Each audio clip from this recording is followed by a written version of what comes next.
ассалому алайкум падарон, модарон, бародарон ва хоҳарони азиз, хуш омадед ба канали Ҳамнаво. Бо шумо ҳастам Али Акбар. Дӯстони азиз, дар назди мо ҳузур доранд Ҷамшедҷон Муродов, ки якчанд рӯз пеш бо ҷаноби олӣ дар ноҳияи Фархор мулоқот доштанд. самимонатарин дуруду паёми хеш ва кули мардуми сарбаланди Фархори Босониро арз медорам. Ҷамшедҷон коргари мо буд, дар канали Ҳамнаво кор мекардан ва мо ҳозир оиди мулоқот якчанд савол дорем. ҳатман саволҳоро медиҳем ва дастгирии шумо танҳо лайк ва поделитса кунед дар тамоми шабакаҳои иҷтимоӣ. ҳозир якум Ҷамшедҷон худашро муаррифӣ мекунад, маълумот дода. нахуст салому дуруди хешро ба кули бинандагони азиз ва ба шумо мерасонам. ака Али Акбар, саломат бошед. ташаккури зиёд ки маро ба барномаи худ даъват кардед ва қадр намудед. сипоси бепоён. ман Муродзода Ҷамшед, донишҷӯи соли аввали Академияи идоракунии давлатӣ назди президенти Ҷумҳурии Тоҷикистон мебошам.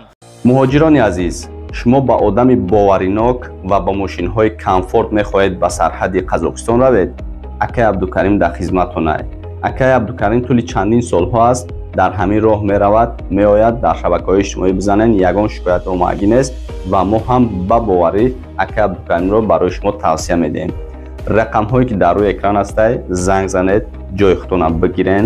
мошинҳошон дар ҳақиқат мошинҳое ки дар рӯи экран мебинед, мошинҳои ана ҳамин мошинҳо астай. ба роҳат мешинед, сарҳадро мегузаред, меоед, худтон намефаҳмед ки чӣ хел рафтен омед ва аз нои мо ба шумо роҳи сафед хонем. хуб, банда Ҷамшед Муродзода ҳастам, донишҷӯи курси якуми Академияи идоракунии давлатӣ назди президенти Ҷумҳурии Тоҷикистон мебошам ва 4 сентябри соли 2003 дар ноҳияи Фархор таваллуд шудам ва ҳамзамон хатмкардаи литсеи давлатии рақами 1 ноҳияи Фархор мебошам.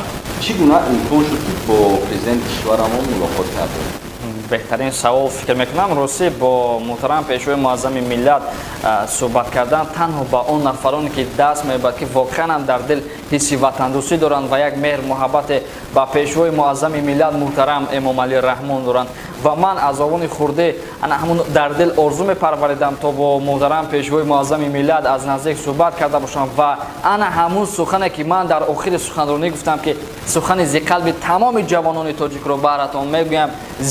зиҳи эй род марди ватан, мехостам ана ҳамон суханро ба муҳтарам пешвои муаззами миллат гуфта бошам ки муҳтарам ҷаноби олӣ, ҳеҷ гоҳ худатонро эҳсос накунед, мо ҷавонон ҳамеша дар бари шумо ҳастем. тамоми сиёсат, тамоми он ҳамон фармону дастурҳое ки аз ҷониби шумо мешаванд, мо ҳамашро дастгирӣ месозем ва ман миннатдории бевоситаи худро ба нафароне ки дар ин кор ба ман ёрӣ доданд, махсусан ба мақомоти иҷроии ҳокимияти давлатии ноҳияи Фархор, ба аҳлу оила ва ба тамоми дӯсту наздикон, махсусан ба шумо ака Али Акбар мерасонам ҷони сипос ки ба ин ҷода оварда расонидед. хуб, ҳамзамон ба муаллима Ким Светлана Павловна, ба модараҷонам Фотима Бону ва ба тамоми шахсон мерасонам. ҳамеша саломат бошед. эҳсоси шумо вақти суҳбат бо президенти кишварамон? бо муҳтарам пешвои муаззами миллат эҳсос, чӣ хел эҳсос фаро мегирад инсонро? албатта эҳсоси ватандӯстона, як ғурури миллӣ дар қалбам буд. як ҳамон эҳсосе буд ки ростӣ то ҷои ҳаяҷон доштам. вақте ки бо муҳтарам пешвои муаззами миллат суҳбат мекардам, ҳаяҷон доштам, зеро ки бо падари кули тоҷикони ҷаҳон муҳтарам Эмомалӣ Раҳмон суҳбат мекунам. ин кори шӯхӣ нест, ин кори ҳазл нест. албатта эҳсоси хуб доштам, эҳсоси ватандӯстона ва хулас ин эҳсосро дар ҳамон ҳолате мефаҳме ки дар назди муҳтарам пешвои муаззами миллат бошӣ ва баромад кунӣ. аз рӯи навор ё ки аз пушти саҳна дида намешавад, ки аз пушти оинаи нилгун. оё дар вақти мулоқот ягон ҳаяҷон шуд, мақсад ки гум мекунам ё ки ягон? ростӣ ин гуна ҳаяҷон буд, лекин ана ҳамон меҳр муҳаббате ки нисбат ба муҳтарам пешвои муаззами миллат доштам, маро водор сохт то ана ҳамон тамоми суханони худро дар сатҳи баланд расонида бошам. тамоми ана ҳамон ҳиссиёте ки доштам ба муҳтарам пешвои муаззами миллат дар як сатҳи баланд расонида бошам.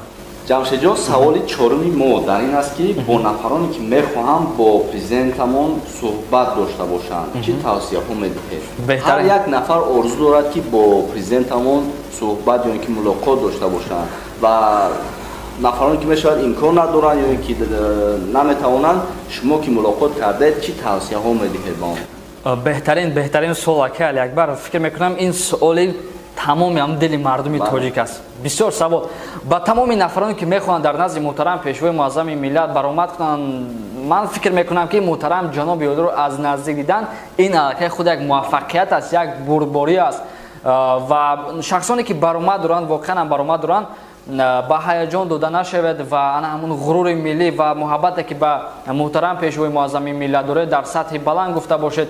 خب اکل اکبر باور کنید وقتی که من پیش از زمین برآمده که در نزد محترم پیشوای معظم ملت داشتم با بسیاری از جوانان تاجیک من صحبت داشتم و بسیاری از آنها به من گفتن که جمشید تو یک طور برآمد کن که در یک سطح بلند برآمد کن که انمون محترم پیشوای معظم ملت واقعا هم قناعتمند شوند. گفتم البته و آنها به من گفتن که زیرا آن سخنانی که میگویی و اون مهر و محبتی که با محترم جناب عالی امام علی رحمان میگویی نه تنها مهر و محبت دل خود و نه تنها سخنان خود رو بلکه مهر و محبت تمام جوانان تاجیک میگویی، مهر و محبت ما را میگویی. برای همین قدر من کوشش کردم و تلاش کردم تا یک در سطح بلند گفته باشم و از محترم پیشوای معظم ملت که الان اگر انا همین نوار رو تماشا کرده باشن مینداره به وسع خود رو بیان میکنم که با جوانان تاجیک واقعا هم احترام میگذارند، واقعا هم یک دستگیری های به اندازه میکنند و این چیز در ملاقات با فعالان ناحیه فرخار نشان داد. جان سپاس محترم جناب عالی. پنجم سوال ما همین است که بعد این ملاقات چی نقشه ها در ملت؟ خب تشکر زیاد. راستی اکل اکبر من یک سخن رو میگویم که وقتی که هر یک تاجیک محترم جناب عالی از نزدیک ببینن البته غرور ملی اون کس بالا میشد، حس وطن دوستیش بالا میشد.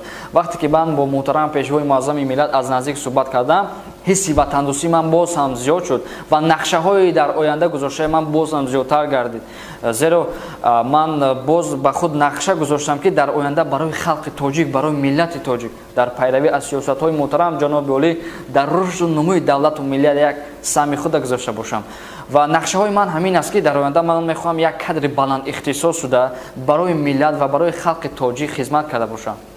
در آینده در کدام ساحه شما میخواهید کار کنید فعالیت؟ خب در کدام ساحه نباشد اکل اکبر مهم از همه صدقاً خدمت کردن به وطن است. صدقاً فرق ندارد در کدام ساحه باشد کار میکنیم. فقط شعار من در زندگی دو چیز است، همیشه به پیش وطن زنده باشد. برای همین قدر من کوشش میکنم تا برای آبادی همین وطن یک پیشروی کنم، یک سهم خودم گذاشته باشم. ان شاء الله که ما هم باور داریم که به مقصدتون میرسیم. سپاس بپرم. الان یعنی که حاضر شما دانشجو هستید و ما هم در شهر دوشنبه قرار داریم. آیا رفت و آمد با کانال همنوا و برای تماشابینان کانال همنوا چی نقشه ها دارید؟ خب بهترین اکل اکبر نقشه ها با کانال همنوا بزرگ هستند، فقط چون الان درس‌ها نسبتاً مشکل هستند برای الان وقت تحصیل است، برای همین قدر پس از چند لحظه ما کوشش میکنیم بله یک جا میشیم کار میکنیم و برنامه‌های بهترین ما رو انتظار باشید همدیران عزیز و هیچ وقت کانال همنوا رو ترک نسازید. نفرانی که ما رو دستگیر میکنن تماشا میکنن این برادرای بسیاری هستند، برادرای غریبی ما هستند که در مسکو کار و فعالیت میکنن. بسیار میندارن و این ویدیو را فکر میکنم که دستگیر میکنن، لایک میکنن و فان میکنن. یگان سخن دیگر داره و همزمان پس از اون که برآمد کردم مردم سربلند ناحیه فرخار واقعا هم یک احترام گذاشتن، در کوچه ها میدیدن سلام جمشید احسن بهترین و با تمام شما میگم تشکر زیاد اگر تماشا میکنید. واقعا یک ملت بزرگ هستیم ما ملت تاجیک، یک واقعا هم یک خلق بنهایت بالا مرتبه هستیم. برای همین قدر همیشه با پیش حرکت میکنیم و انا همون شیار تاجیکستان که از همون طرف محترم پیشوای ملت صدا داد تاجیکستان با پیش صدا داد تحت انا همین شیار با پیش میرویم و برای ملت خود یک کشور واقعا هم زیبنده رو میراث میگذاریم. دوستان عزیز این بود یک نوار دیگر با پایان رسید. در این نوار در حقیقت افتخار میکنیم که دو در مورد با جناب عالی ملاقات داشتن. در حقیقت این یک فخر تمام ما جوانان است. فکر میکنم که با در آینده ما قد جمشید جان کار فعالیت میکنیم در کانال همنوا و حتما کانال ما رو ترک نسازید، در کانال ما مهمان باشید، حتما پاکستان کنید، ویدیو پنگ کنید تا ویدیو آینده. خداوند نگهبان کنید. کانال ما در سامانه یوتیوب همنوا ابونه شو و از ویدیوهای نو با خبر باش.